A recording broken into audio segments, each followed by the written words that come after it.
হামের প্রকোপের আরো খবর জানাতে নওগাঁ এবং নেত্রকোনা থেকে যোগ দিচ্ছেন আমাদের সহকর্মীরা। শুরুতেই চলে যাব নওগাঁয় আছেন আমাদের সহকর্মী হারুনুর রশিদ। হারুন, প্রতিদিন এত শিশু মারা যাচ্ছে, এত শিশু ভর্তি হচ্ছে, চিকিৎসকরা এই ব্যাপারে কি বলছেন? সময়ের সাথে সাথে দেখা দেয় নিত্য নতুন প্রয়োজন। রেডি থাকতে হয় প্রতি মুহূর্ত। তাই এলো ইনোভার, যেন আপনি লাইফে থাকেন রেডি প্রতিদিন। Innova, designed for now.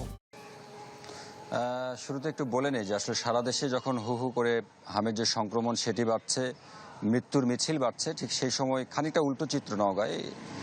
এখানকার আসলে স্বাস্থ্য বিভাগ বলছে যে হামের যেই সংক্রমণ সেটি কিন্তু দিনের পর দিন কমছে, বিশেষ করে গত এক সপ্তাহ ধরে সেটি কিন্তু বেশ খানিকটা নিম্নমুখী। বলা হচ্ছে যে এখন পর্যন্ত ৩৮৭ জন শিশু আসলে বিভিন্ন হাসপাতালে যে উপজেলা স্বাস্থ্য কমপ্লেক্সগুলো আছে সেগুলোতে ভর্তি হয়েছিল।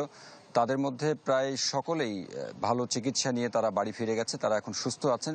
১৫ জন শিশু তারা বিভিন্ন হাসপাতাল, বিশেষ করে নওগাঁ যে জেনারেল হাসপাতাল অর্থাৎ যেখান থেকে আমরা কথা বলছি সেইখানে ভর্তি আছে এবং তাদের কিন্তু চিকিৎসা চলছে। তাদের অবস্থা বেশ খানিকটা ভালোর দিকে বলা হচ্ছে।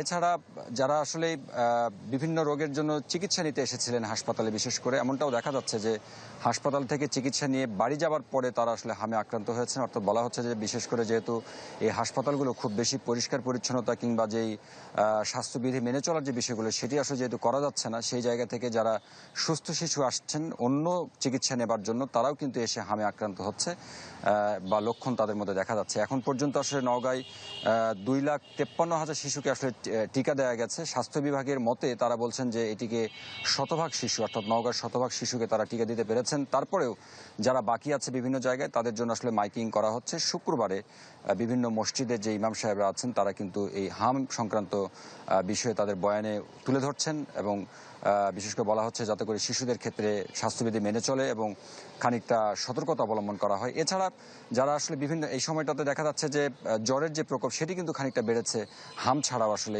গতকালকে আমরা একটি শিশুকে দেখছিলাম যে 108 ডিগ্রি সেলসিয়াস তাপমাত্রা নিয়ে তিনি আসলে এসেছেন। তো মোটামুটি এরকমটা ছিল। হামের যে প্রকোপ সেটি কমছে। নওগাঁর মৃত্যু বলতে আসলে একজন শিশু মারা গেছে, সেটিও ঢাকায় চিকিৎসা নেওয়ার পরে আসলে মারা গেছে, এমনটা বলা হচ্ছে কিন্তু মোটামুটি।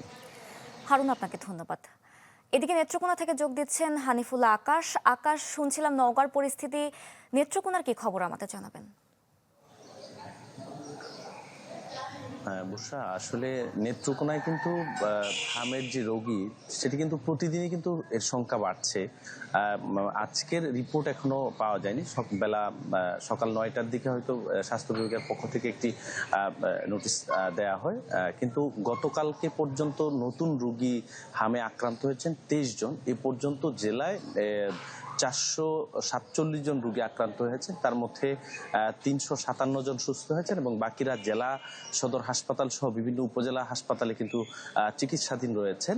এবং আপনাকে একটি বিষয় জানাই, সেটি হচ্ছে যে নেত্রকোনার কিন্তু আটপাড়া উপজেলাকে এই হামের হটস্পট হিসেবে ঘোষণা করা হয়েছিল এবং এই হটস্পটের মধ্যে কিন্তু যে প্রথম দফায় যে হামের টিকা সেটি দেওয়া হয়েছে। এবং আমরা আসলে এখানে দেখেছি হাসপাতালে এসে শিশুদের পাশাপাশি কিন্তু এখন প্রাপ্তবয়স্ক যারা রয়েছে তারাও এই হামে আক্রান্ত হচ্ছেন এবং এখানে আসলে আলাদা আইসোলেশন ওয়ার্ড করা হয়েছে 10 শয্যা বিশিষ্ট, কিন্তু তার থেকেও কিন্তু সেখানে আমরা দেখেছি যে রোগী অনেক বেশি। আজকেও পর্যন্ত 18 জন রোগী ভর্তি হয়েছেন এবং এই হাসপাতালে চিকিৎসা নিচ্ছেন। এবং আমরা একটি বিষয় লক্ষ্য করেছি যে হাসপাতালে আইসোলেশন ওয়ার্ড এর কথা বলা হলেও কিন্তু সেখানে যে স্বাস্থ্যবিধি মানার যে প্রবণতা রোগী এর স্বজনদের বা এর পাশে যে ওয়ার্ড রয়েছে সেখানকার যে রোগী যারা রয়েছে তারা কিন্তু সেই হামের যে আইসোলেশন ওয়ার্ড সেখানে যাচ্ছেন, সেখানে স্বাস্থ্যবিধি মানছেন না, যে কারণে কিন্তু আসলে এখানকার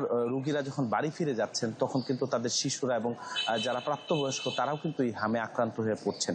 আসলে এই যে হামের আক্রান্তের বা এই রোগের যে প্রাদুর্ভাব সেটি কিন্তু বাড়ছে বলা চলে। আকাশ, আপনাকে ধন্যবাদ। দর্শক, হাম প্রকোপের খবর জানাচ্ছিলেন আমাদের সহকর্মীরা।